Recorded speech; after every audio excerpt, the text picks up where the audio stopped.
welcome back to Classic Car Cave. So, as I said, I'm going to show you all the cars that I have that I've restored or repaired or whatever. So we've done the E-Type, we've done the XK. I'm now onto this Mini Cooper. So this is a 1994 Mini Cooper 1.3 SPI. Yeah, that's what it was when I bought the car. I bought the car in the UK and then trailered it back here. One of the reasons I bought it was because I think it failed an MOT. The subframe was rotten on the back, and there was quite a bit of work to do on the bodywork. As it turned out, like most restorations or most repairs, once you start digging in, it gets worse and worse. I mean, rust is like cancer; it just extends and grows. So I ended up doing a total rebuild almost on this car.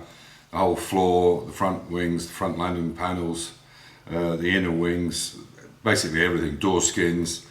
There was just a basic shell left, and you can see this on, if you go to Classic Car Cave and go on the Mini stuff, you'll see the amount of work that was done to this car. It's quite extensive.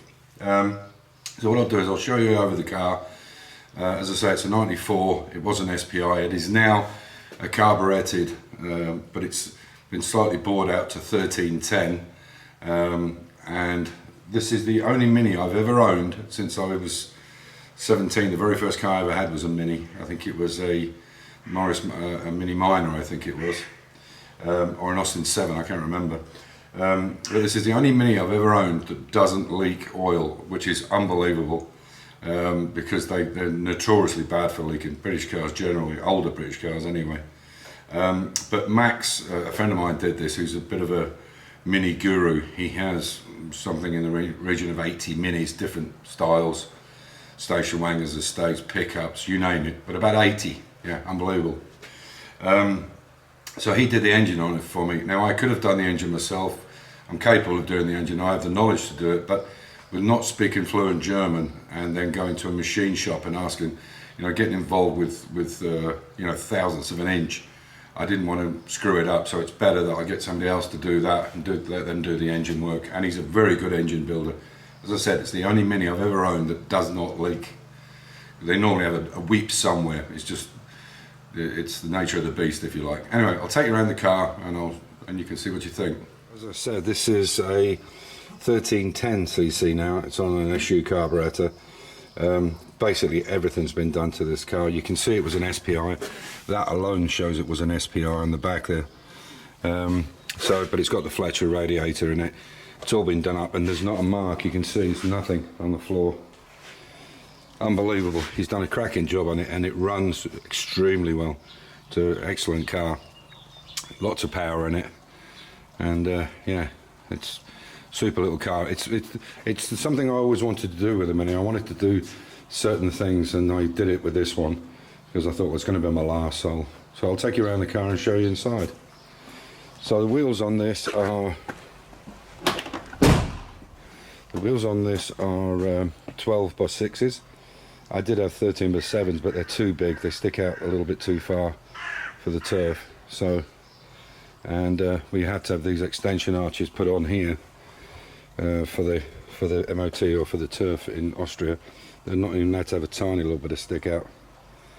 So as I said, I'll show you inside, but you can see all the sharp lines on it are absolutely bob on. And all here and in here on the front, there's no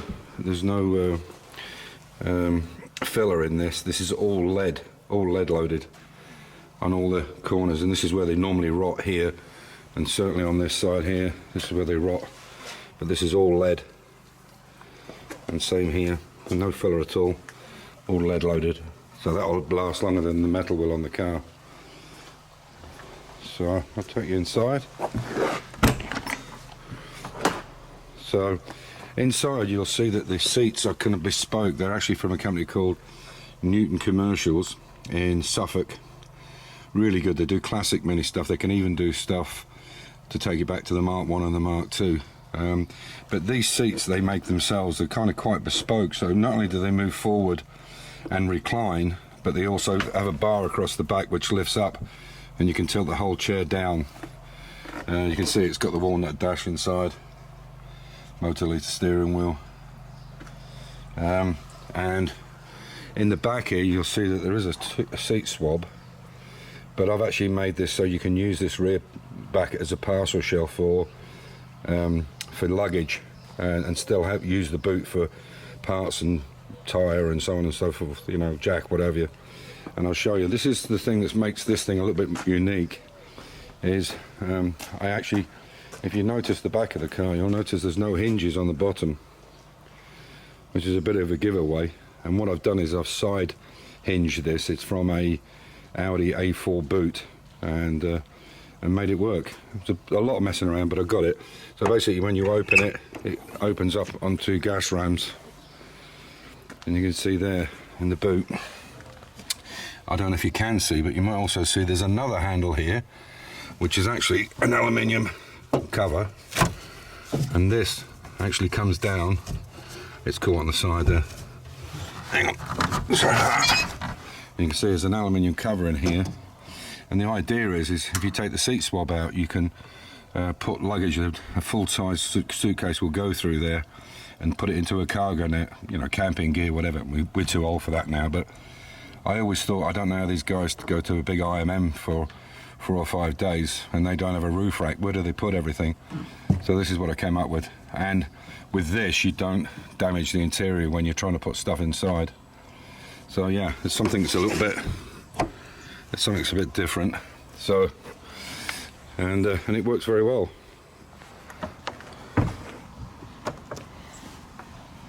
You can see that, it looks nice. Again, on the same side here,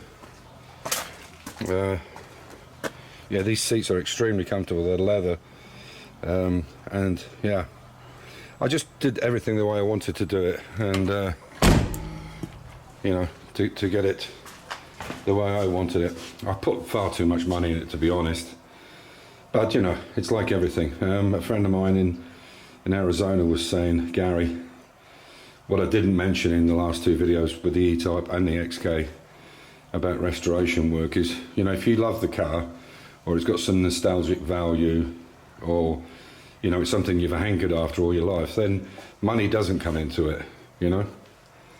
You know, you can try and be as sensible as you like, but unfortunately with cars, if you're a petrol head, your heart will always overrule your head. But there you go, and I'm very happy with it. It runs beautifully. I've been to Red Bull Ring with it, and it didn't miss a beat. And we've done a few journeys in it now, but yeah, I seem to be too consumed with all the restoration work. So this is the Cooper.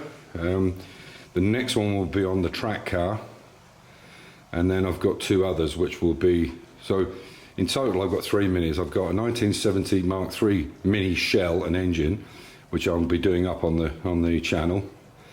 I've got a 1973 Golf Mini, well, it's Golf Racing Colour Mini, which I'll be doing the next one on. And then I've got this 1310 Mini Cooper Mark V, so 1984. So yeah, I mean, I think it's a very nice car. We put a lot of time, a lot of work into it. But again, as I said, it's something I always wanted to do. I had the money and the time to do it, so I kind of got on with it. But I'm getting to the point now at 68 probably where, you know, I've probably got 3 or 4 years maximum left doing restorations, and it'll just have to be maintenance because I'll be getting too old to crawl under cars or go under ramps or whatever. Anyway, I hope you enjoyed this. On the next one, as I said, it'll be the 1310 mini track car, or actually it's a hill climb car, and I'll go over the specs on that because it is quite special. That engine was a one-off blueprinted engine, and I'll explain all to you about that. So as usual, stay safe, keep the faith, enjoy your hobby, and yeah, be good to each other. Bye.